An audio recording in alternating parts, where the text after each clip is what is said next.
Okay, I should be live. Don't know how my mic is. I might be muted like last time. But we should be good, huh? Yeah, okay. I'll wait for some people to get in here. I think I'm live. 90% sure I'm live. Let me wait for things to start working. But we're gonna go over the art book. Let me zoom in. And this is definitely legal. Definitely 100% legal. Hi Celeste. You already have the book, don't you? No spoilers. Anyone who's dropped spoilers, I won't do anything because it's not that big of a deal.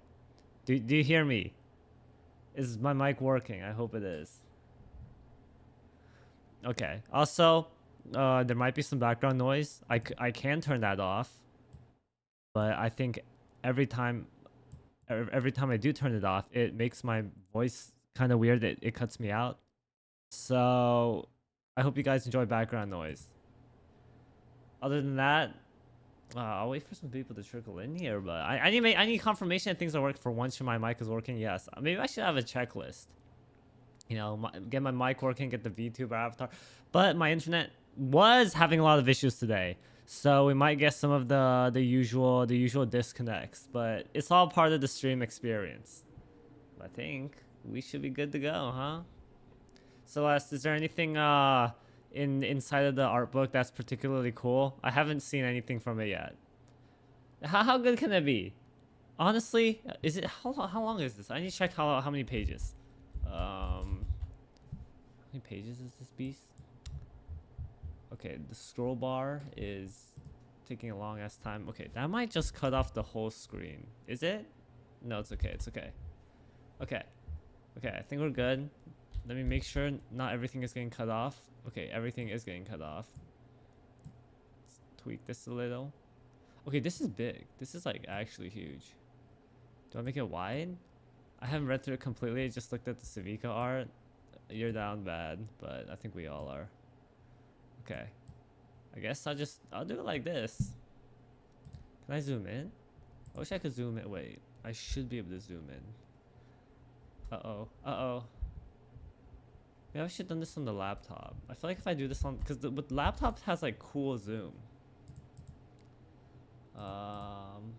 Yeah, I feel like this is kind of an ass formatting. Can you even see my mouse?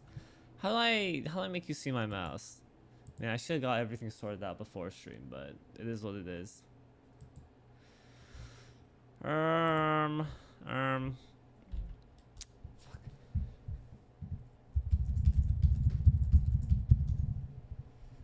Okay. To share mouse on obby, add a display capture. Capture cursor. Okay. Display capture. Wait, that's not good. I want to what? Capture your... Alright.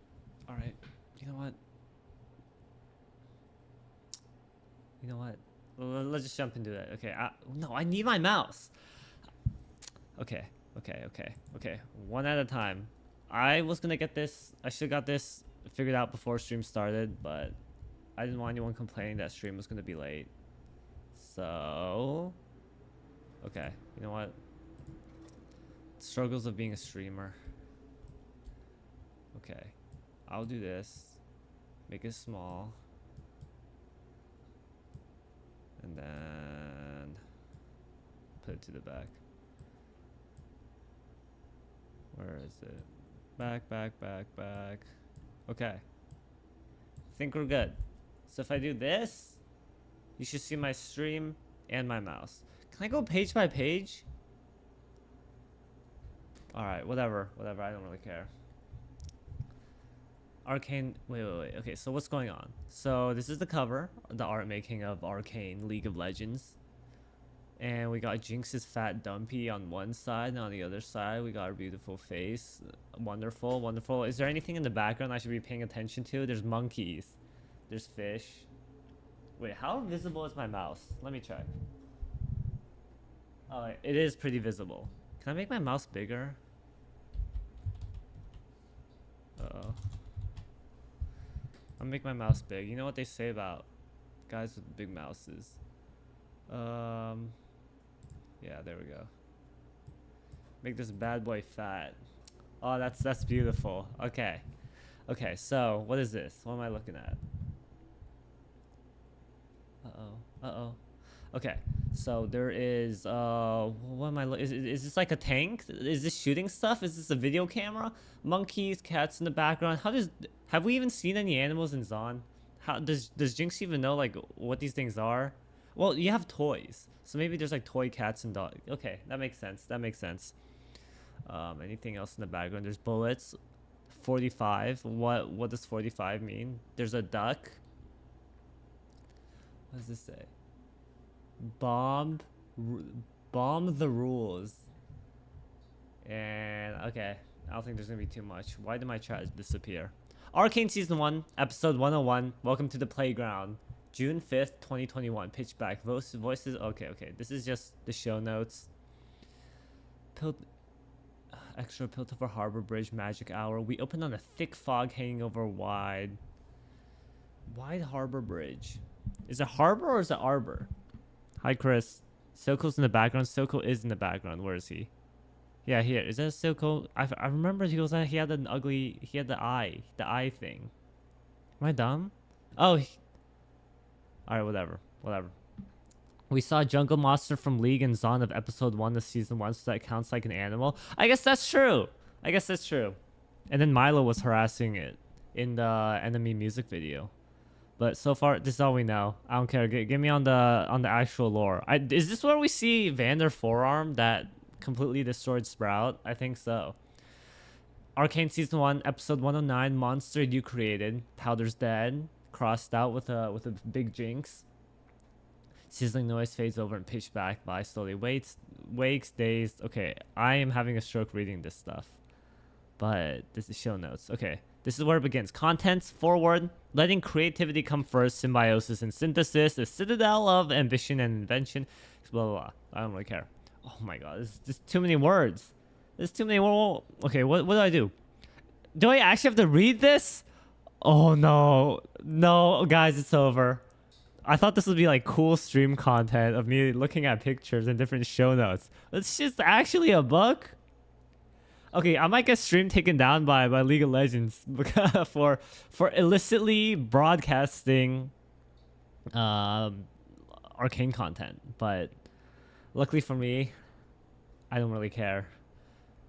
Do I read through this? Should I look at the pictures? Also, the cat silk. You're right. There are cats. That's the one animal we saw.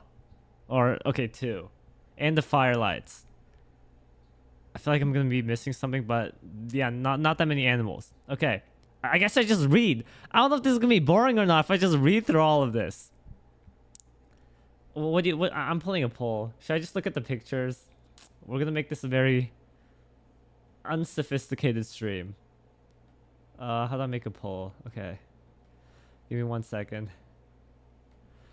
I don't know if I can handle reading all this. The stream's gonna go on for hours and hours then. I think I literally have to. There's a lot of good information. There's so much information. Is it like this or is this just the beginning? Okay. We got some pictures. But yeah, I think I'm fucked. I need to buy this book, IRL. I'm definitely streaming a legal version of this. Okay. Let me switch to my main and I will make a poll so you guys can see. And hopefully you guys don't vote for me having to read through everything, because this is actually gonna be a snooze fest. I can't even read that fast. Okay. Why is chat taking so long to pull up? I wish the internet was cutting out and I'm really angry. I'm in a pretty good mood so far. I don't think there's gonna be any rage moments. Unless they have a dedicated Heimerdinger section. But other than that, if there's not a Heimerdinger section, it's gonna be a pretty chill stream. Wouldn't make a difference. Read it at this point. If this is copyrighted, you already showed a lot. So, page 44 has a ton of Easter eggs. Okay, you guys don't care. I'll skim. Arcane was our first foray into a larger world of narrative entertainment, and as such, can we do it? Blah blah blah. Fuck. I feel like I'm being unbearable right now if I just skim through it. I can't read it all. Can our characters in the world make a leap? Can the video game backdrop become a real place? Can our champions hold their own against the fantasy genre behemoths we love so much? So I think, yeah, this is a pretty valid concern to have if you can build a world around a video game. And I actually think that the answer to that is no, you can't, because especially with the world of League of Legends, it's fucking dog shit. You have a bunch of champions reviving, fighting each other in the pit. They try to make lore. It's like, oh, a bunch of gods summon these people together to fight in the League of Legends tournament, sports arena, whatever, blah, blah, blah. It was terrible, terrible. So that's why League of Legends itself as a game, it's pseudo-canon. You have the characters inside of the game, they fight, they don't really do anything. It's everything that happens on Summoner's Rift is ignored. There's no canon. You just have this world and you pluck these characters out of the world. And that's why I always said that League of Legends was not canon. It never was canon. It's the world that matters. And since they're obviously overriding the established game lore with Arcane lore, then Arcane is what everything is being based off of. So I think right here, where there are worries about creating a new Arcane world, that can our champions hold their own against the fantasy genre behemoths we love so much? Yes. The characters themselves, the world, or the regions that they come from, there is phenomenal potential because it's just fiction. Like, there's nothing specifically written in the law, God ordained that video game world cannot exist. But League of Legends world sounds like dog shit. How the fuck are you gonna twist your nipples around to create a plot where it makes sense for 5 characters from different regions to come together to fight? Probably there's one perfect combination of storytelling that could make that make sense, but on paper it just sounds super fucking dumb. So yeah, that makes sense. Whether these questions rose, we always okay, I can't do this. If I read, I'm gonna rant, and the stream's gonna last forever. Okay, they're talking about other games. We found inspiration in tales of adventures told by authors. The art of storytelling has been a collaborative one, and Arcane is a prime example of how collaboration can bring out the best in all of us. Arcane's the story about 2 sisters in 2 cities. No, it wasn't. No, it wasn't. Okay, oh, it's 2 sisters, 2 cities. You tried to do that, but the last episode was like, no, we're gonna talk about these robots and anomaly. I swear to Christ, the anomaly ruined Arcane. Okay, if that shit never happened, we would have a cool story about politics, about people, relationships, civilizations. It'd be amazing, but magic came in there with its big ass balls, swung it around, and everyone's like, dude, those balls stink. Whatever, some people like it, some people don't. As you go through this muck, as well as all of the incredible talent at Fortiche and Riot Games, hope you... Well, I can't read. As well as all of the incredible talent at Fortiche and Riot Games, hope you enjoy us on this journey of evolution. You'll be surprised to see how much we can make a cool series. Number 1, letting creativity come first. The Summoner's Rift lore was made uncanon a while ago, yeah? Yeah? I mean, they keep rewriting their own lore, so it's kind of hard. Alright, I'm just gonna look at the pictures. I don't think this is too important. Let creativity come first. It's probably gonna talk about how Riot Games gave them a lot of agency. Let's see. What does the first paragraph say? Imagine another world that's a little bit fantasy, a little bit steampunk, yet not quite either. Imagine being a place where it's hard to tell what is magic and what is technology. There are 2 cities intertwined in double helix of creation and annihilation. Above is Piltover, cool. Below is Ugly Zon. Okay, so just building the world. With the benefit of hindsight, it would be easy to take the show's success for granted. Well, duh. A peanut gallery might say Arcane is based on one of the most popular video games. It's going to be huge. And then in the pictures, we got concept art for Vander. And is this Vi? It is Vi. Cool, cool, cool, cool, cool. We got Vander drowning Silco in... Is he drowning? It looks like he's trying to save Silco. Vander looks surprised, right? He looks more surprised than angry. And then we have pictures of Vi. Young Vi. Hi, bonjour. Jinx was here. Hello. And then we got pictures of Powder. Okay, Vander here, he looks really old. I'm glad they made him a lot more muscular, a lot more Chad-like. Who is this? Alex E, Christian Link, and these are the, I think, Riot Games founders. No, that is the CEO. But of course, did not come with Arcane. I'm skipping to the end. This isn't that important. Yeah, okay. We've seen this. We've seen this. This is basically the information from Bridging the Rift, where they were talking about how Arcane was a passion project. that Christian Link himself, as a creative, he really wanted to expand upon the world and tell the stories of these champions. And because of that, he worked on Fortiche. But then League of Legends, after the first year of development with the pilot, they were like, this is bad. We're scrapping this project. You're done. So Christian Link, he said, all right, is there any... I don't want to lay off all these animators we hired at Fortiche. What's another project we can do? So they started making all the cool music videos that he can employ their freelancing services in, which kept the lights on at Fortiche. And after a while, they got more people to work on Arcane. They wrote a script that was actually good. Had a lot more soul inside of it. Thank you, Amanda Overton. And as a result, Arcane became a success. Yeah, people act like if Arcane is such a problem to League lore because of retcons, but the thing is, League lore was always being retconned. Players just don't care. Yeah, like, it's not like it's gonna ruin the game. Oh, Ambessa died. I guess I can't play Ambessa in League of Legends now. Now that Arcane is canon, they act like... Oh, you spammed it. Sorry. Okay. Don't care for it. Now Arcane is canon, they act like they care, the lore is being retconned, but the good thing is that Arcane and other shows are here to set the lore in stone once and for all. I do think so, yeah. It's good. Okay, what really worries me, I might make a video about this. I've been talking to Discord that I might... It's hard. Right now in life, a lot of work. Can't keep up my usual no-life video posting schedule. I'm pretty sure you guys have seen.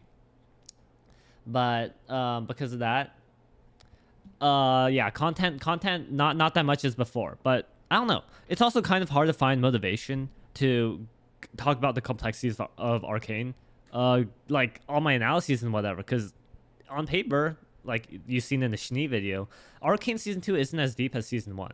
So there are some stuff I do want to critique, but I felt like it was kind of in bad taste with my Arcane season 2 review video, that it was really fucking negative, I felt, and I did not want to be more negative on Arcane. But so I was thinking of maybe going back into criticism, because if it is going to be helpful to the future of the show, I think it is warranted talking about actual criticism. And some things that did worry me in the Noxus cinematic specifically was that LeBlanc was saying some shit like, there is always calamity approaching.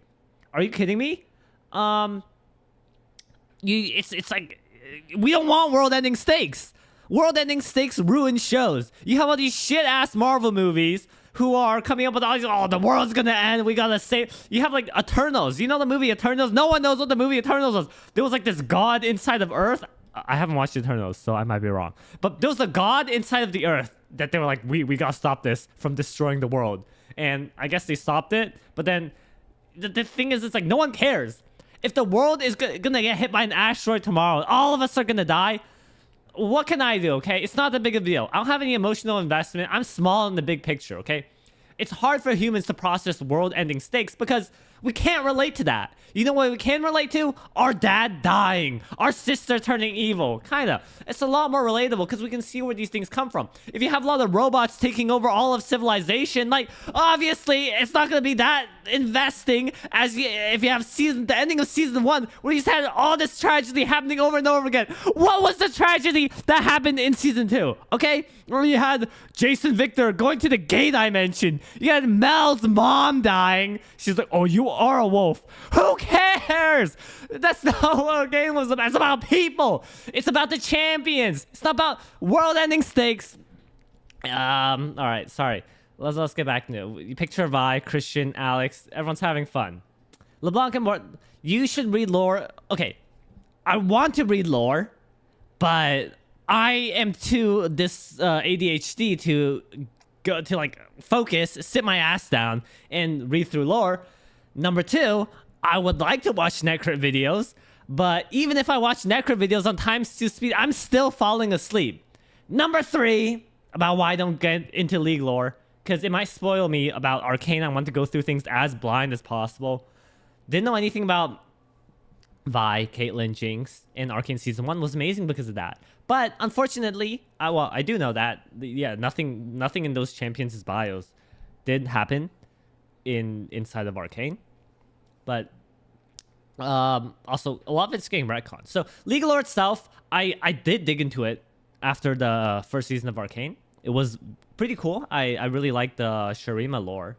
But I feel like overall, it's a lot of stuff to get into that I don't even know if it will show up in the show. And if it does, then it just spoils me. So, I'll see. I'll still think about it.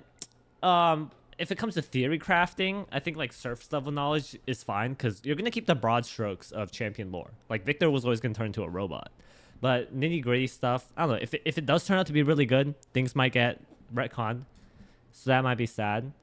Bro, you said there won't be any rage moment. Sorry. There's gonna be rage. Okay, that's what you guys came. That's what you guys came here for. What is it? What do they do when they're not fighting? Where do they sleep? Where do they eat? Who are their friends? Yeah, so just telling the story of Arcane, staying close to home in terms of the show's production was as much of an outlier decision as giving League of Legends away for free. As a comparison, most projects involving iterations of an intellectual property are not handled directly by that IP's holder. Even if it is, of course, closely involved by making sure quality, blah, blah, blah. And we got pictures, more concept art of Vi. Is this young Vi or is this old Vi? Saying, okay, this is from the test animation that they had.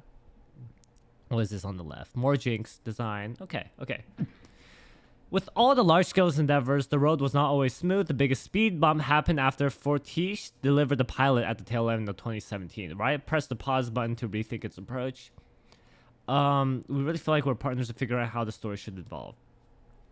Okay, so I do want to talk about this. The relationship between Fortiche and Riot is a tricky one because in one hand, they give Fortiche a lot of freedom just to do whatever they want with the series and like put in all the creativity, put in all the soul inside of Arcane that makes it Arcane, right? But the problem with that is like sometimes they go too haywire. It's too individualistic and things can't come together for a larger overall through line. The thing I want to talk about the most with that is the fucking Victor time traveling. You have Victor time traveling in season 1 where they put a bunch of runes on his hand just because it was supposed to be a random mage. But then in season 2, they show the exact same like camera shot of like Victor giving the rune to Jace, to baby Jace, and there's nothing on his hands. It's clearly a retcon, and when you're having retcon in a cohesive property, it's just like clearly all the writers working on the show, they weren't communicating. So I think it is worrying, something that they should flesh out. But I mean, if I would rather choose Fortiche be really individualistic, have everyone just be super creative, putting their own spins on stuff inside of Arcane, or would I rather have everything be homogenous soup? It's going to be the former. I heard that retcons won't be that common now that Arcane is canon. The reason why Arcane had too many retcons is because it wasn't supposed to be canon. I don't know about that. I feel like it was always supposed to be canon. Like, Christians just want to tell stories. And the thing is, I don't think that they're going to be too afraid of retconning things. Because Season 2 of Arcane, it was way too retconny. They killed half the champions. Which, hey, I'm not against killing champions. But the way they killed them off was like, yeah, okay, think about it. Piltover, at this moment, it's fucking crippled. Mel's gone. Heimerdinger's gone. Jace is gone. Victor's gone. Who did they have left? Is there even anyone who can reestablish Hextech? We saw that they were having trouble establishing Hextech. But we have Echo. I don't know if Echo's gonna like step into Piltover and be like, I'm gonna take charge of the Hex Gates now. Maybe there's a power vacuum. There's a lot that they can explore, but like you work on a lot of stuff and like Piltover just feels empty. Like you have Caitlyn and Vi, but that's like it. So retcons in the show won't be that long. Won't be that big. I hope so. Because a lot of what happened at the end with the anomaly taking over, eating everything, that was pretty fucking big. They vandalized all of Piltover. There's arcane gunk everywhere. The arcane splooge. The anomaly busted all over the whole city, and now everything looks like shit. But whatever. To further help Arcane finish line, Riot hired producer Melina Dilger. Okay, yes. This was in. What was it? Bridging the Rift. Okay, what is this? Change dialogue. To set up stakes, seed in why Vi brought powder. Established it his first time. What is it? First time doing something this big. I can't read any. This is handwriting. My handwriting is terrible, and I can't read this.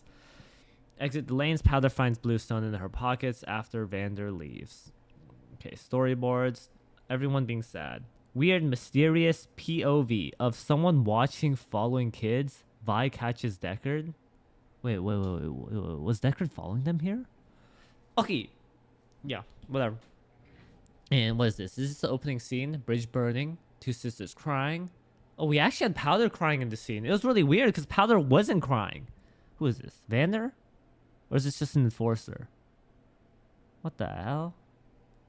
Whoa. Okay. This is the first scene. We got new stuff. So Vi literally sees the body of her dead mom and gets mad. Fists curl up. Sees Vander. Maybe Vander? Yeah, and Vi gets mad. No, Arcane was not supposed to be canon. It was confirmed. Then they said that they were making it canon. People liked it. I feel like it was always meant to be canon. Like, you wouldn't write a story about lore and just not make it canon. Well, okay. Obviously, probably not official. People didn't want to officially commit to it. But yeah, I felt like it was always intended in that direction. And then here you have them making the champions, making Get Jinx, this animation demos, modeling, and then we get to Arcane where it is now. 2021, right before Tish premiered the video. Imagine Dragons. Get Jinx, the Get Jinx music video. I don't care that much. What do we have here? The character design. Okay. We have Jace with this stupidly massive hammer. Dude, Jace is such a clown, bro. He, like, works out every day in the forge. I don't even know what he makes. Like, have we seen him, like, make weapons? But, like, before then, what did he do? Did he just, like, work on hammers? Was this guy, like, Rennie's son 2.0, just in the factory grinding all the time? Is that how he got all his muscles? But we know his muscles are fake because he made a giant-ass hammer that once Hex Tech runs out inside it, he can't even fucking carry that shit around anymore. So this guy's just a fucking loser. So we have Jace's counselor design. Victor, where is it? Victor, and then his Ultra Twink mode. Great, phenomenal. And then Caitlyn into her dictator arc. Okay. Caitlyn's gun, I want to say, Caitlyn's gun fucking sucks. I remember a few streams while Arcane was coming out, I was wondering, what's the point of making her gun Hex Tech? Does she shoot bullets faster? Not really. So I thought about it.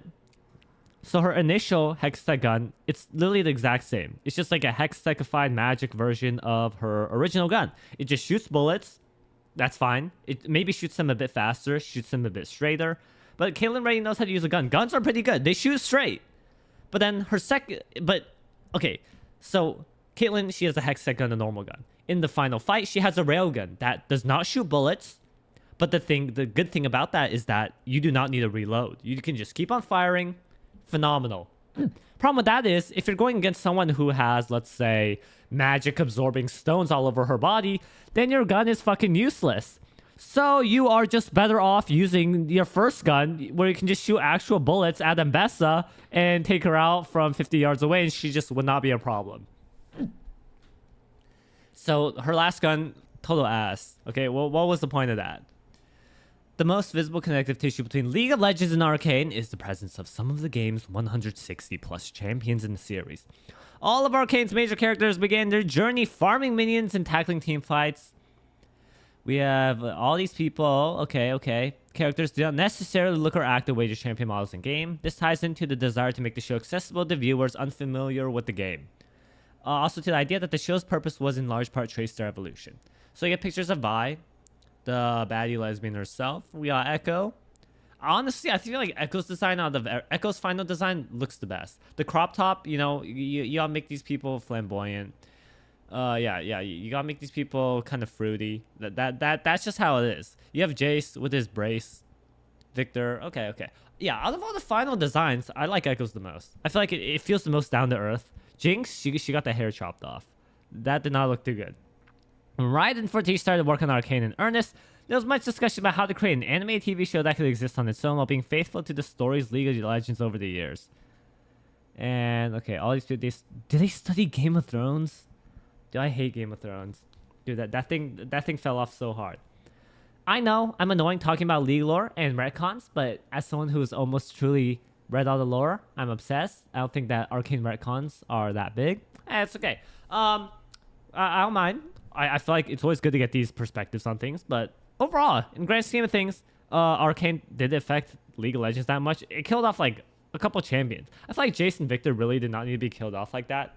They made Victor way too strong. I am bugging out right now. Hello, what's up with my head? My neck's broken. I've been reading that new Mbessa book, and it's really good. Don't spoil anything. Don't spoil. I've been so busy. I've only read like chapter 1. I finished chapter 1 today. Maybe I should just read through it all. I've been trying to like make the shorts alongside the book, but maybe I should just read it all first. But it's really good. No spoilers, please. But so far, all I've seen is just backstory. Everything that like we've seen Mel's backstory, we've seen Mbessa's backstory. Is this Zon? What the fuck? Okay, this isn't real, is it? Okay. So we got the picture Zon environment concept art. Yeah, this would look fucking okay. It'd be really cool, but I feel like Zon, the way it was portrayed in Arcane, was very realistic. I feel like this would have taken it way out. Like this is way too extra. So it not being directly underneath Piltover, but instead just like, you know, next to it on the hill. It's just pretty cool. What is this? What am I looking at? This is a wall. It's probably a gate of some sort. Okay. And then there's pictures of Warwick. Vanderpelde. How do I feel about it? I remember they changed Warwick lore. They did a complete rewrite in I think 2018-ish or something, and they just like changed everyone's lore to be consistent with Arcane because they're planning on going down that route. Early days, there could be cultural or organical difference between Arcane. Okay, this is just more yapping from the producers. So what is this? Is this concept art or is this actual art? Okay, this is actual art, concept art. So Caitlyn's Garden. This is the place that Jinx and Isha were vandal. Wait. So the lines go off. Was Isha here? Wait, is Isha part of the book? I love Isha. Isha's my favorite character in Arcane. Arcane is not the first time League champions die, though. Yeah. What was it? What's his name? Gangplank died in lore. I think he got killed by misfortune, so they actually removed him from the game. But then all of a sudden, he came back. So, yeah. I think a lot of people thought Arcane won't kill any champions because then they have to remove them from the game. But they forget that it's fucking Riot Games and they don't really care. So here we have Isha and Jinx where... Oh, I see. Okay. So this is when Isha and Jinx, they were just drawing their crayons on the wall. And it stops at the photo. But I guess how in Isha's memory, Jinx continued drawing it off the line. And then, where is this red room? Okay, this is the brothel. What is this? What am I looking at? Vi. That's Vi. Is that Vi? Am I dumb? That's Vi. Yeah, pink hair. Is she fighting someone? Is she fighting Echo? What is going on here? Okay, we start at the beginning. Vi. Is that a dog? Oh, that's a Poro. And then there's two people. There's drinking. Is this? Oh, this is someone Vi met the fucking drunk guy. All right, whatever. Figuring things out. Early on, animation tests were necessary. As Link said, we've never seen our characters talk. Blah, blah, blah. Is it working out for Tish at the time of the early test beds? He confirms that the initial test was an experiment, though there was some extensive consequences, including personal ones. It's basically Vi yelling at her sister. So similar to the scene in the first episode. Yes, I remember that test. This is when they were experimenting with the shading, getting the overall tone of Arcane figured out. Vi parkouring, is this straight up taken from the show? I don't think so. Yeah, because these buildings were 3D. Easily watch Arcane and get drawn into its characters and storyline, but what makes the show particularly rewarding is for astute viewers is the myriad of influence it contains, down to nods to specific books, films, and pieces of art.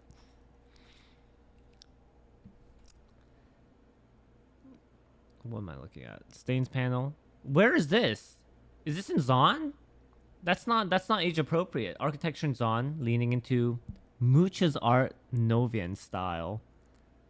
Or is this okay, this is French. I'm not pronouncing French. This panel, a center structure in the lanes, bleeding.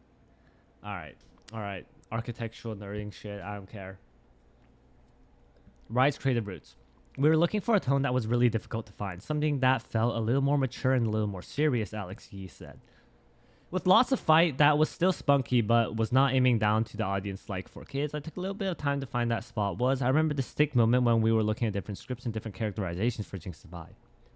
It was this weird little innocent, this weird moment when the more serious anime were a bridge between what felt like entertainment to youth. Okay, talking about Arcane. Yeah, deciding on the final tone. The blue and gold top hat is part of Caitlyn's base skin. The underground gas relief depicts Janna, the Krug monster in the cage of Zon. The center dancer is holding Jarvan the Force Lance. The symbols on this clock from episode 207 represent some of the core esports team from League of Legends. Jhin, Landry, and Blood Moon masks. Is that Jin's mask? Wait, what? Okay, this is Jin's mask. Wait, I'm fucking dumb.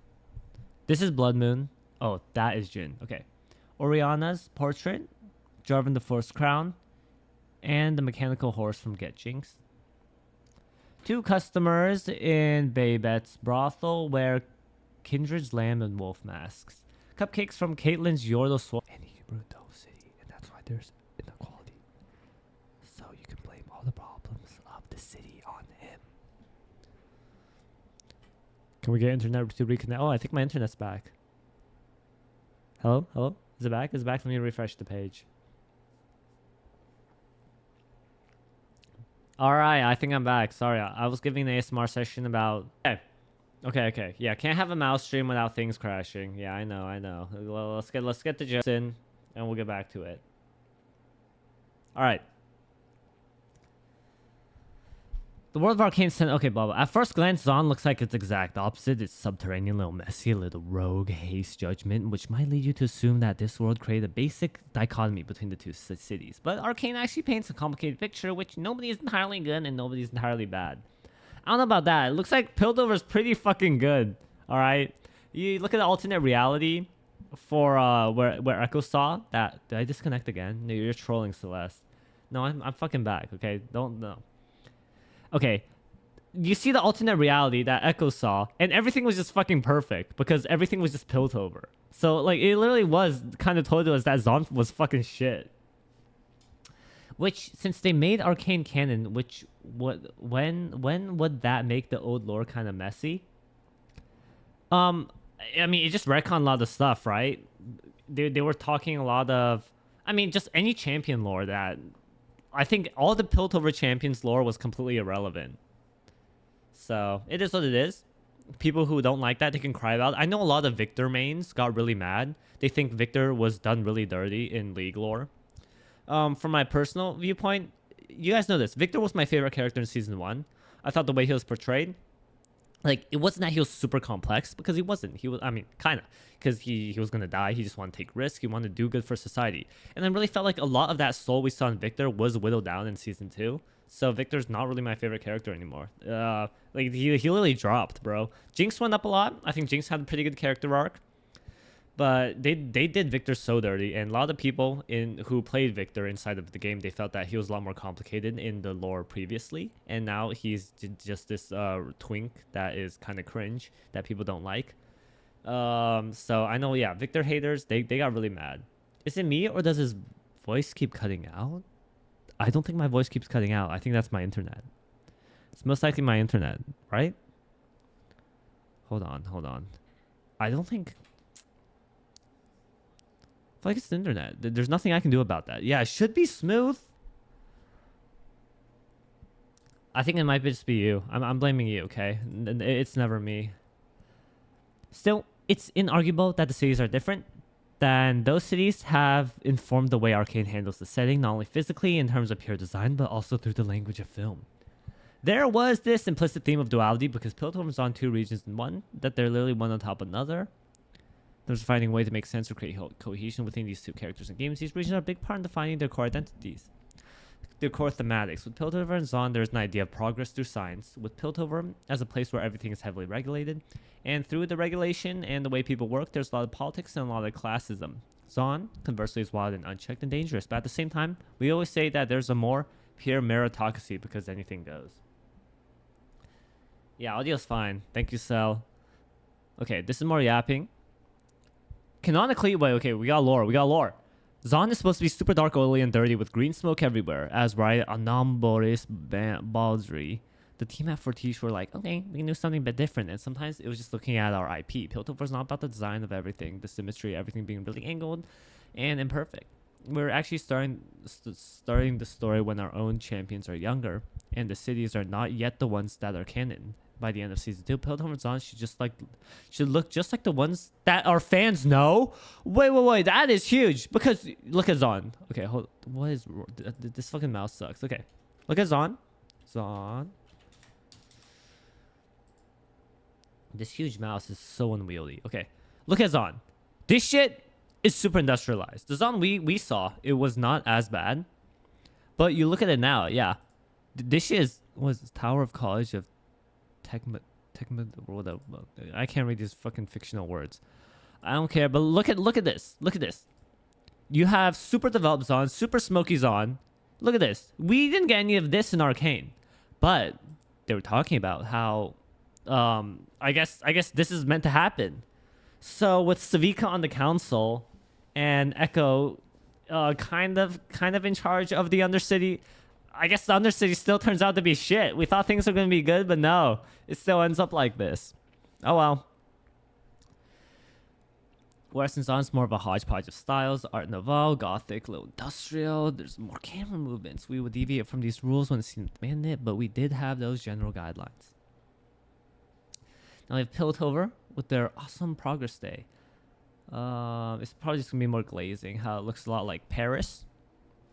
Decisions about everything from the layout of the city to the ways its streets and buildings look were built on extensive prep work about the very structure of the society. Okay, I don't care. Who is this? This is Jace.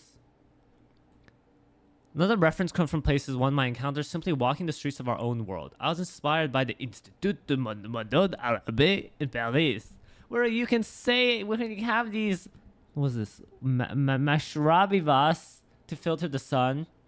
For into the screens that are used in buildings in the Arabic world, we needed to create another place where Jace could be would be in prison or in a trial. We were like, maybe it's the same place to transfer. Okay, so it's talking about all the lights coming in, Piltover's council being super extra.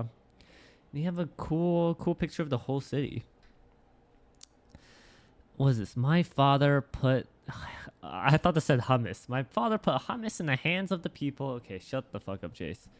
The Grand Metropolis. When it came for Piltover to go from its game version to Arcane, Riot had plenty of material on hand. Producer Dupont recalls that there was background information for pretty much everything. Sometimes they send documents. So, okay. So they got the lore, not copy pasted it, but yeah, they made Piltover. They developed it a lot. Is everything okay? Stream working? I'm pretty sure if it's not, you guys will let me know. More Piltover glazing. Come on. Where's the new information? What the fuck is this? Whoa. Okay. We got more Hex Tech lore. What could happen using the tech during the battle? What is this? Han launch. Han. Is this Han? Launched by catapult. He could act like a shield. Tech could push back the attackers. Tech could accelerate the human particles like a microwave and explode the bodies of attackers. Okay, talking about the nitty-gritties of Hex Tech. And then this was the siege weapon. Hex Tech and the Hex Core. Okay, this is what I care about. Behind the power of Piltover is the magic of science, or perhaps the science of magic. The world of Arcane is filled with wondrous inventions ranging from Hex Tech and Shimmer to the Hexgate, and weapons like Jace's Mercury Hammer. Some are new to Arcane, but most could trace their origins back to League of Legends. When it comes to Hex Tech and Shimmer, Hex Tech has just been the metaphor for magical weaponry. Okay, I feel like that the loss of Shimmer really hurt Season 2, because Shimmer kind of, one, it was thematically relevant to Zonites, but two, it helped create Zon. It helped push them up to rise to Piltover's level. It was the perfect countermeasure to Hextech. You have Shimmer versus Hextech. So something perfect and something very flawed, but they work to balance each other out. But then the Strike Force, they just got rid of Shimmer off screen, and that stopped being a factor, and that kind of literally just eliminated all of Zon from the narrative. So yeah, it's all the anomaly's fault. Blame the anomaly. We have many characters who use Hextech weapons. It's a known entity in the game. If you're a player who wants to know more, you can go read the backstory. Shimmer was for the show, but 13 years ago we used to do a newsletter for our audience. The Journal of Justice, about what's happening with our characters in earlier versions of the story. Shimmer was a subplot between Zon and Piltover and other countries in our IP as a substance that would corrupt things, and we abandoned that stuff. Arcane was only happy to pick it back up. What matters most is the general sense of marvel, something new, and the sense of harnessing of those strange new powers changes society, just like change of science and technology in our own world. We have Caitlyn's railgun. We have the Hex Core. A lot of people don't know this, but the Hex Core actually has one of the Hex Tech gems inside in the middle of it. What is this? Okay, this was what Jace used to stabilize the crystal. We have his fucking extra hammer. The anomaly and the worst part of Arcane. The anomaly and hexcorization. The anomaly and hexcorization are major. Is that what it's called? The hexcorization? And they're involved in a lot more inventive design work on Riot Fortiche sides. As usual, Fortiche drew from sources that might look far-fetched, but end up looking completely natural in their new context. Gold, for example, is a recurring motif in both of these events for use in the show's design.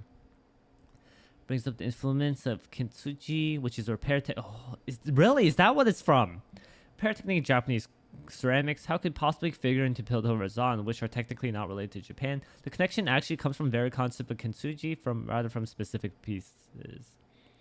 Legend has an emperor broke a bowl that he loved and repaired it with gold to show imperfections.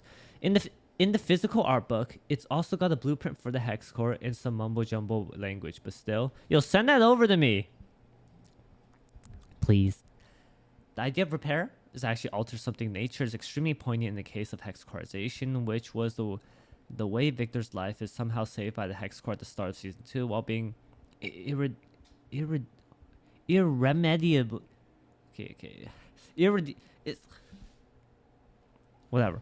Arcane is trying out things sometimes with little idea of the consequences. The anomaly and hexcorization are the examples of Riot and Fortiche setting in almost experimental course in both storytelling and design, incorporating classic science fiction themes and visuals such as biochemical mutations in the exploration of mind power. So here we have Victor, his body changing. We have Finn. We have Sallow. Wait. One of these is Finn. I remember. The one with the necklace. So both of these are not Finn. We have Perfect Robot, and then we have after the hex core takes over everything. Victor undergoing the process of hexcorization. Sallow and Huck undergoing hexcorization concept art for one of Victor's fully hexcorized followers. And then Echo getting eaten by the anomaly. Dude, I fucking hate the anomaly so much. Oh, okay, this is Jace's corpse. What is this? Is this Jinx's balloon? Crossroads of the world, there's all kinds of travel in Arcane. Everything from airships to elevators between cities, bridges, and of course, the Hex Gates.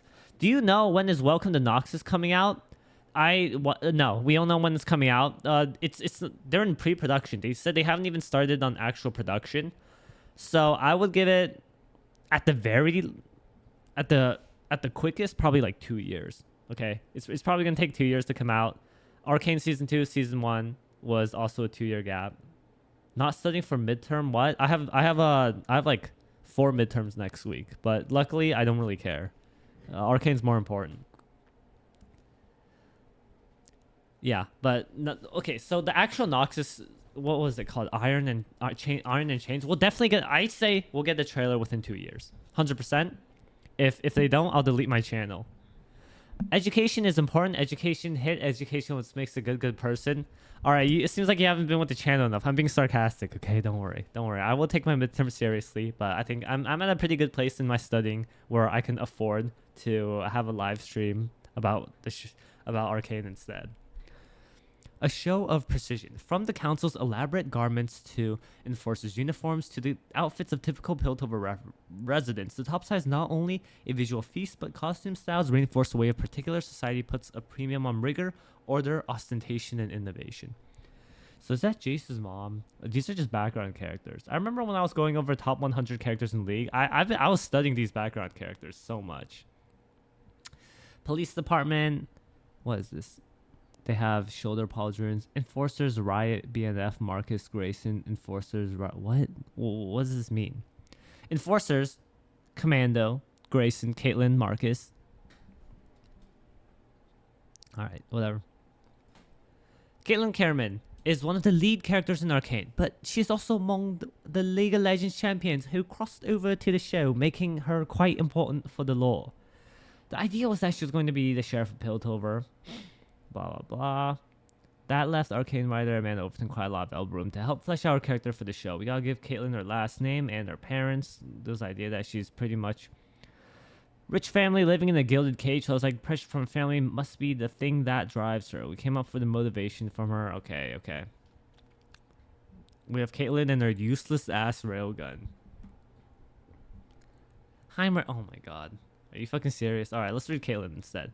As Enforcer, and in Season 2, the foremost defender of law and order in Piltover, Caitlyn has a relatively distant demeanor, which turns out to hide her fiery nature, especially when certain pink-haired brawlers is concerned. What we've done through the show is illustrate that Caitlyn and Vi is pretty much more than just partners, which is something fans always wanted, and then they scissor each other. Phenomenal. This fandom belong. Keyshots from episode 209. Caitlyn has invested in her sights. Yeah, if only she didn't have those stupid ass stones that ate your fucking bullets. Just use a normal gun. Heimerdinger. One of the most iconic members of the council is Heimerdinger, who's a Yordle. In League of Legends, Yordle are inherently magical and functionally immortal race, hailing from the elusive Bandle City. Their matter-of-fact presence in the show illustrates the vastness of the world beyond the boundaries of Zon and Piltover. In addition, Yordles are diminutive, furry beings. Though not all of them are quite as charming as Heimerdinger. Yes, he has so much riz. We love Heimerdinger here on the Malphony channel. There was a lot of internal struggle about, should we have Yordle? Should it be something else? He's also a super intelligent inventor who invented 0 things in the show. But in the show, he has much more mature, sophisticated look, so he's cohesive in that environment, but players still understand who he is because he's performing or acting the same way they experience in the game. Alright, the understudies. Take a look at the citizens of Piltover who were designed for the series and evolved into tertiary and background characters we see in the final product. Do we see any of these people? We see Harold. Okay, I guess that's not Harold. His name is Everest. We have Wheelchair Man. We got all these. Are these enforcers? These rich people? We got all these nobles. This is probably like Sallow inspiration. Yeah. Alira Sallow. Is that his first name? Shula. Tavis Moore. Baronis Kosi. God, these guys are so extra. Press pause. Piltover. A guiding principle for Tish is that any given frame should stand alone, even as if we were looking at a painting. Cool. Amazing. Exploring the depths. Zon is a way of hijacking the sturdiest narratives into drawing. Okay. This is the Zon section. Let's see if there's anything interesting. We got the lanes. We got more factories where you employ child labor. We have the projects. Phenomenal. Chicago O-Block. The Caitlyn Kierman propaganda. Subverting expectations. So much goes into the outfits that it's crazy, right? Jason Chan said. You'd probably notice 3 or 4 things, like standard Vi from last season, then Enforcer Vi, MMA Vi, then the final version. So actually so much in between that we're trying to think about how it works logically. When she's in the hospital, she has certain bandages that we did a lot of exploration. How the bandages work, how the shirt she wears in her armor works, and how it comes off. Sometimes because we did the love scene, so it actually has to function. Okay, yeah, that's kind of fucked up. You guys realize when Caitlyn and Vi, they were having freaky time in the cell. Think about it. Vi was injured from tanking an explosion. So she had to be stitched up, and then she was resting in Caitlyn's bed. So Caitlyn was like, okay, I'm going to give Vi a shirt that is really easy to take off so I can have lesbian sex with her. Then she's like, I planned it all out, Vi. I knew you were going to try to free Jinx and steal the keys and go into the cell. So I think it was all part of her plan. She got played like a damn fiddle. Step 1, be injured. Step 2, get put in a shirt that's really easy to take off. Step 3, get Vi somewhere alone on her own will. And 4, smash her. So pretty flawless plan by Caitlyn Cameron. Probably one of the best plans in Arcane.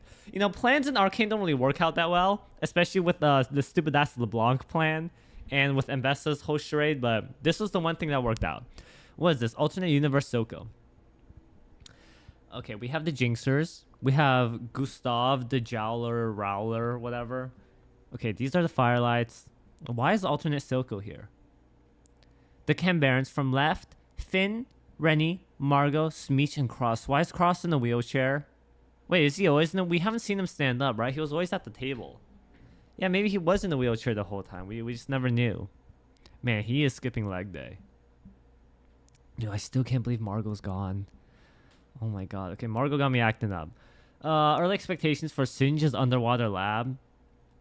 Wait, it's his lab? Isn't his lab in the cave? What happened to the... If this is his lab, what happened to... Oh, it got exploded. I'm dumb. Okay. Mott paintings of Zahn's neon sign. Pure air. They're selling air as the Lorax? You got all hair down here? Real power doesn't come to those who are just blah blah blah. Keep yapping, bud. Alright. More pictures of Zahn. Wait, is this from the... This might have been from Paint the Town Blue sequence. Okay. And then more pictures of Zahn. Victor's commune. Okay, this is important. As in real life locations in Arcane Art says, some including major setting of Zahn that imaginatively visualizes... I can't speak. Ugh!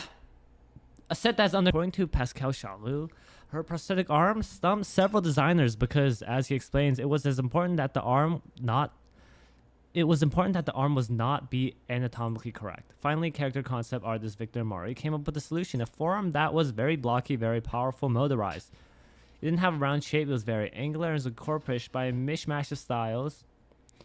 With flourish both playful and macabre, the arm designed by Jinx even incorporates the slot machine. The arm's different configurations and effects depend on what the slot machine comes up with. As minor as it might seem, Savika's prosthetics is a perfect example of Fertiche attention to small parts that combine to create a rich whole. Not only is this visually creative, but the detail testifies to Jinx's boundless creativity. That's a lot of glazing. Dude, you can't write a book by Fertiche and be like, wow, Fertiche is amazing. But I guess you can if you're Fertiche. Shimmer, okay. Was this guy okay, was Gustavo supposed to take Shimmer? And then you have the vape pens, you have the hookahs, the jewels, phenomenal. Jinx after being exploded, and Jinx on Shimmer, storyboard showing Shimmer injection. Concept art for Rio after Shinji's experimentation. Alright, what is this? Are these the stupid Shimmer Noxons? Wow. Color strip from episode 108. Concepts art for Chem Tank Berserkers. Why is chat taking forever to load? Alright, the boy who shattered time. And then Jinx wrote in letters in the background, best boy, and a bunch of hearts around. If only we got to see that development, huh? When they were young, Vi, Powder, and Echo were all very close, then looked out for each other. Echo worked with Benzo, eagerly waiting the return of all his friends. As they got older, their destinies diverged.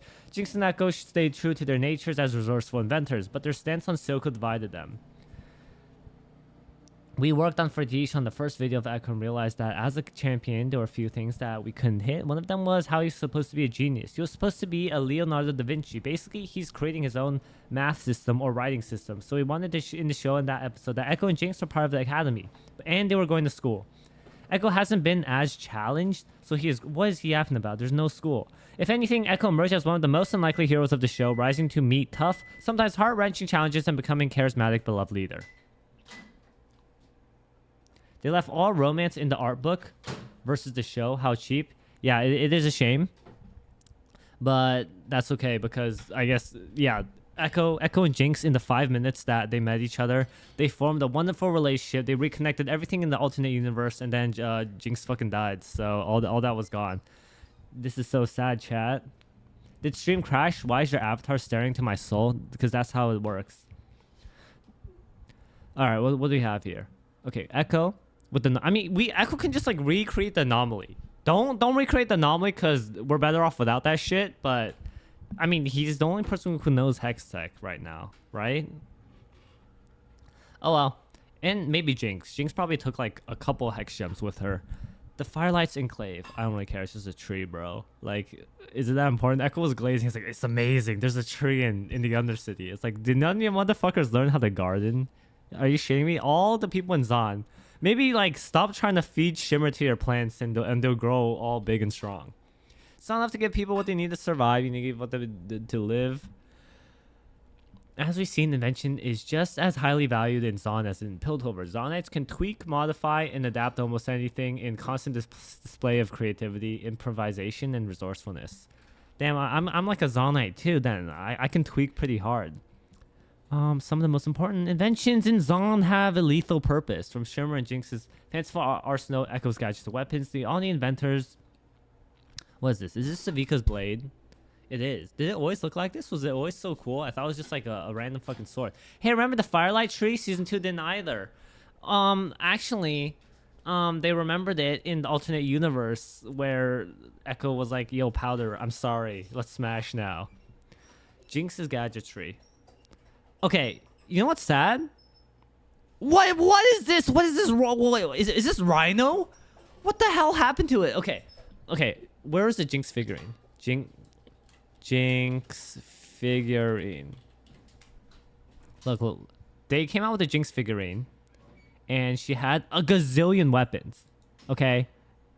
Listen, I'm still coping about it.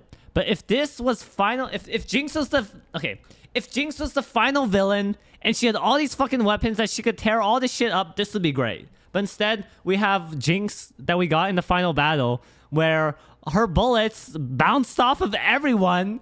Okay, I don't think they killed a single. I'm pretty sure all of the Noxons she hit were still alive. But whatever. And then her rocket didn't do anything. What was the point? What did she do in the final fight? We were robbed, okay? It could have been this Jinx with a gazillion gadgets that completely destroyed Piltover, but we can't have nice things. Jinx's gadgetry as a major part of League of Legends weapons. Jinx makes a lot of cool weapons. One of Jinx's signature jury-rigged devices is her Monkey Bomb, which comes into major play in the series finale. She made this bomb, and it's a mishmash of things you've seen. The head is actually the Monkey Bomb that started everything. The way it's put together, it almost looks like a teddy bear. She sticks the hex gem in the middle, and it hugs itself. It's a sad bomb, a sad little mix of a teddy bear and made-up things that remind you about different parts about Jinx. What was the point? It was the Avengers Assemble point, son. Oh, well. Yeah, so we have the Monkey Bomb. We have the pistols, the original, and then the Hex-techified one. And then, yeah. I actually really like the design of Rhino, but they didn't do anything with it. So, oh well. Oh, we got a lot more Jinx. Okay. The rocket that started everything. Then we got the butterflies. Phenomenal. The Monkey Bomb that she oofed herself with. Why is the Oh, is this after Vi destroyed it? Okay. And then who the hell are these people? All the wackos that Vi was fighting? What are these green people? Dude, alright, we gotta deport these guys. I don't think we need them in Piltover and Zon. These guys are too weird. Like, I can handle animal guys, these furries, Yordles. Maybe Yordles, we can deport those guys too. They have a pretty nice home in Vandal City. We can get rid of them. So deport the Yordles, deport these stupid green people, and we can make Piltover pure again. A motley crew. Take a look at the citizens of Zon who are designed in the series. Alright, great. Props and set elements. Blah, blah, blah. Dualities. The theme of duality is not limited to Piltover and Zon. Oh, okay. Just more of the relationships that we've seen being echoed throughout the series. Creating Vi. League of Legends Vi is known as Piltover's enforcer. Vi goes through a whirlwind of adventures and trials over the course, but unfortunately, they forgot about her in Season 2. Evoking character in quick brushstrokes before viewers got to know them better is key to any film or series, whether it's animated or live action. Animation supervisor Marshall Andre contrasted Caitlyn and Vi to underscore the latter's overall approach in terms of body language. Bro's pulling an orange man? I don't know what you're talking about. This translates to a posture that's a little more crumpled. Her head is tucked in. She's watching from underneath her brow, from the lock of hair, always on the lookout. Powder. Creating Jinx and Powder. How long is this? A lot. Okay. This should be good. Because she's one of the most popular and most iconic League of Legends champions, the face of Arcane as we know it. Jinx is a key character in Arcane. This meant a lot to her writing on the way she was portrayed. Maybe we could say she was brought to her to life. Indeed, in telling Jinx's backstory, Arcane reveals that she was once known as Powder, a rambunctious little girl who idolized loved her sister Vi. Blah, blah, blah. What happened? At the end of the old episode 3, Powder was on the airship. What? Whoa. Bottom line, this particular design inspired by a script that ended up not being shot, which goes to show how characters sometimes don't evolve in a straight line. At the end of old episode 103, Powder was in an airship, and the last shot of the airship taking off with the camera following it. Powder became Jinx in the scene where she screamed for like 30 seconds. Looking at the story, you couldn't wait to see the finished version. Guys, if you do a shot like this, it's going to take 2 years to put together. They used a bit of the idea when Jinx gets angry in her room. He added, referring to a scene when Powder has a breakdown after Vi, Clagger, and Mile leave her behind when they go to rescue. What did make it to the show was a fun, late style change. She cuts her hair off after getting out of jail. Due to technical issues, the directors wanted to get rid of the braids. Was that true? Wait, is that true? Because of technical issues? She cuts in... Okay. What did make it to the show was a fun, late style change. She cuts her hair after getting out of jail. Due to technical issues, the directors wanted to get rid of the braids. They're really nice. But in the final battle, she's on a flying skateboard, and braids were just one more thing to worry about. Well, for one, she was not on a flying skateboard. She was riding Rhino around, but there was no gravity. Like, the hair could have just floated. Oh my god. They cut it down because of that? They cut it down. You have to be trolling. The decision was not made just for practical reasons. Okay, better. She has braids in game, and directors thought it'd be cool to have her look a little different in the... I'm gonna lose it, guys. I'm gonna lose it. This is gonna be on the channel. I swear to... Okay. Powder is a key arcane expansion upon Jinx's story in League of Legends. Little girl makes sense or the self just colorful large life trickster. Min Overton says she likes the strong parts of Jinx that make her not afraid, that make her feel worthy. Every time she cares about someone, she kills them. And that's how she feels in her mind. If she doesn't care about people, then it doesn't hurt her anymore. But she cannot care about Vi. So I thought for her when Vi only sees her as Powder because she's not Powder anymore. I thought like she wrote the scene episode 106 so well. She's like, I'm not a child anymore. Stop speaking to me like I'm a child. The other big presence in Jinx's life is Silco. The challenge she faces that no one truly accepts her. Silco does honestly believe that Jinx is perfect. He's not willing to see Powder part of her as well. Part of their arc in season 2 that Vi has to accept her sister as both Jinx and Powder. For a little girl's appearance, Pascal, in charge of Fortiche, did not look very far for inspiration. I often use my own daughter as reference. She has pale skin and circles under her eyes when she was young, and I used her as a model. Both Powder and Jinx share big eyes, which can express all pain and mischievousness in spades. While Jinx has a striking look with her signature blue hair and weapons arsenal. Oh my god, they're teasing this again with this evil villain Jinx. It should have been her. Okay. Because she's very lost, especially in the end, with her big wide eyes. Okay, maybe if she didn't lose the braids, we wouldn't have gotten Wasteland. That is true. But the majority of Wasteland happened when she just had long hair. So we still could have had Wasteland. Crucially, we still catch occasional glimpses of Powder and Jinx's adult life. This one of Waste's character retains affecting humanity, even when she's an agent of mayhem. Memory of Powder also makes Jinx's relationship with the little girl Isha. Oh my god. If they just said little girl, I thought they were going to do the thing where they refused to mention Isha again. And that would have made me mad. In season 2, even more poignant. Because even as she appears to be locked inside her madness, Jinx has not entirely lost touch with Powder and remains able to forge connections with others. Isha is one such person, an urchin who looks up to Jinx and sees in her someone strong. Someone to admire. And of course, Isha reminds Jinx of the side of herself that is buried deep somewhere. Powder is also the heart of episode 207, which is set in alternate timeline where she grows up to be peaceful Zon. She has a loving, mutually supportive relationship with Echo and uses her inventive mind to more constructive purposes than Jinx does. The show's Bible describes Jinx as unpredictable, manic, innovative, blah, blah, blah. And that last word is essential to understanding her. And at all times, it is important not to portray Jinx as just a crazy one. We didn't want it to be the one that flew over the cuckoo nest. We had to preserve some fragility to her character that they did wonderfully. When asked what he's most proud of in Arcane, has to be Jinx. I feel like Jinx overall, they wrote her to be well. Still feel like she should have been the villain, but it's okay. We can't have all things. The Council and the Chem Barons. Alright, I don't care about the Council. We already know. Actually, we don't know anything about them. Council member, scientist Heimerdinger, and his underworld counterpart Smeech. Whoa. Wait. Okay. So they're supposed to be opposites? Is that true? Okay, so we have Heimerdinger and we have Smeech.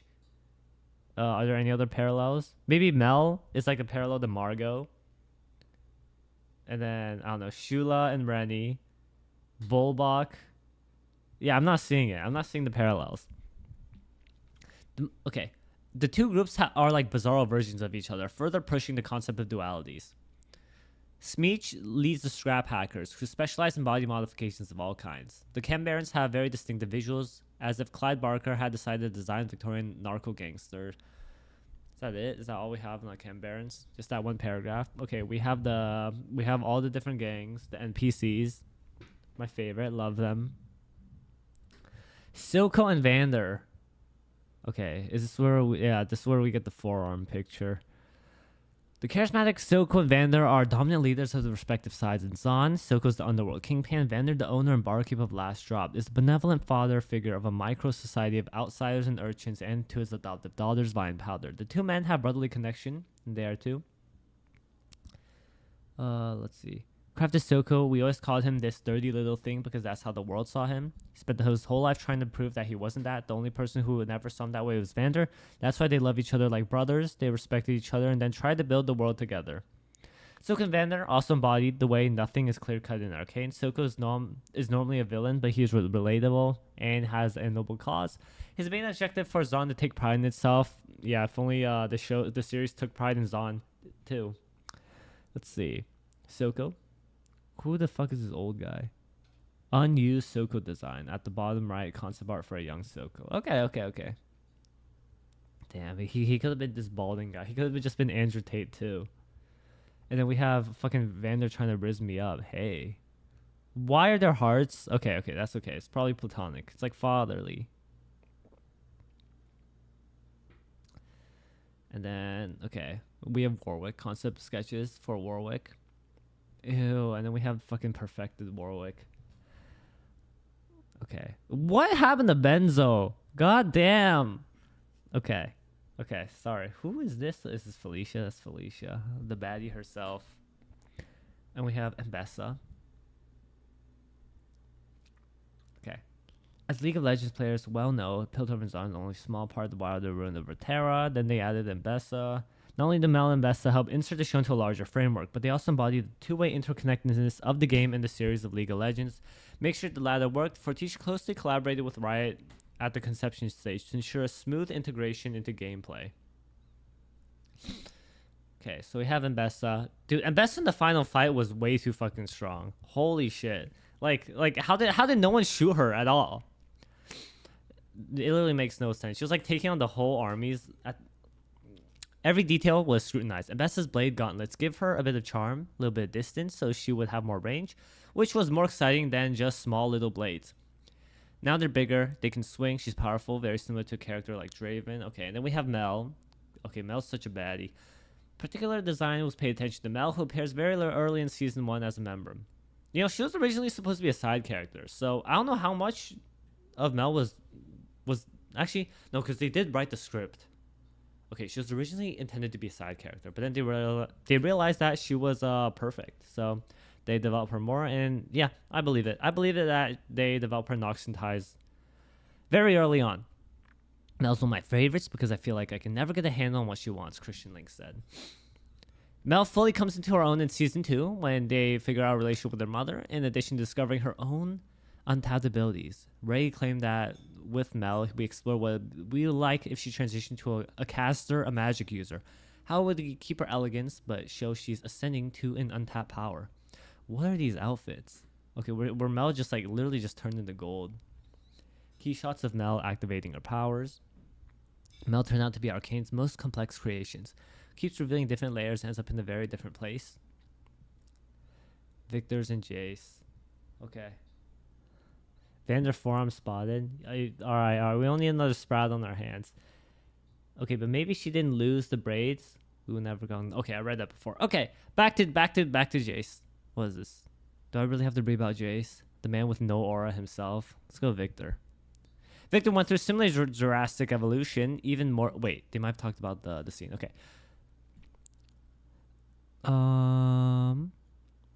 One of the first 10 employees we created them. We saw that how they would be a good foil for Victor. We wondered if they were enemies, where Jace represents technology helping people, and Victor was like, technology helps people, but we do it by taking over organic life. They elevated both characters through time. Longtime Riot artist Jason Chan was part of the team working closely with Fortiche in Season 2 and singles out the evolution of Jace's outfit to illustrate the thinking behind the creation of a character's look in the first season. Jace was a handsome but also slightly nerdy scientist. He is confident in his mind's abilities and passionate about his work, but somewhat hesitant about how to handle his responsibilities, which makes him look like he is somewhat under Mel's spell at first. But as the show progresses, he undergoes a series of tests and trials and becomes a cool leader, right? We were trying to figure out a way to carry that out on him. But with his clothes, always want to go with some kind of a trench coat or a big scientist coat, but more rugged. Played around with stuff like he's wearing lots of armor, but No, because he knows that the big battle is coming. This guy's so extra. We did the version with at some point with tons of armor, but ended up with kind of mixed where he has a few pieces of armor. There were a lot of interactions trying to find a good balance who Jace is. Dude, Jace should not have worn armor. Because that shit was so clunky. In his final fight with Victor, he missed all of his axe swings. Like, just take some of that shit off, and maybe you actually could have done something. You weren't even going to be on the front lines anyways. Like, Blood was hiding away, got ganked by Victor, and then lost the 1v1 and fed him instead. Victor went through similarly drastic evolution. Let's see. Victor's save kept alive by the Hex Core. This initiates a physical and mental transformation, referred to as the Glorious Evolution, where he leaves humanity as he knows behind and evolves into a different kind of being. He's always introverted, he was sick, wanted to help others. In the bold move, the new Victor's being introduced back in League of Legends as a reinvented champion. Usually Riot and Fortiche would have to balance their needs in terms of making sure a character worked. They took the opportunity to really flesh that out, Ray said for Victor's new story. Instead of augmenting himself to be cybernetically, he has this augmentation that's more organic and more fluid, a way more compelling character. His evolution is so different now that he holds up on his own. I don't know why they're really rewriting history like this. Alright, I get it. Internet shit. That's just how the story goes. Okay. What did I go over? I looked over it. It was like animation stuff, music stuff. No new lore bits. Not that much stuff for me to yap about. Do we get anything new here? What is this? What am I looking at here? Is this Vi like killing children? Coughing up blood. Okay. Alright, where's chat? Please load. Let me refresh the page one more time. Okay, yeah, this is the music video portion. And is this sound design? Okay. And then you have the different book. You have the different records. There we go. I'm here. Got an in-person twinsies. You got the are you talking about the book, the Arcane Artbook? I need to buy the art book. I feel like buying the art book would be pretty cool to have. So I can read this at my own pace. But yeah. Is this the end? Oh, I think I'm at the end of the book. Alright, that was it. I guess we're done looking over the art book.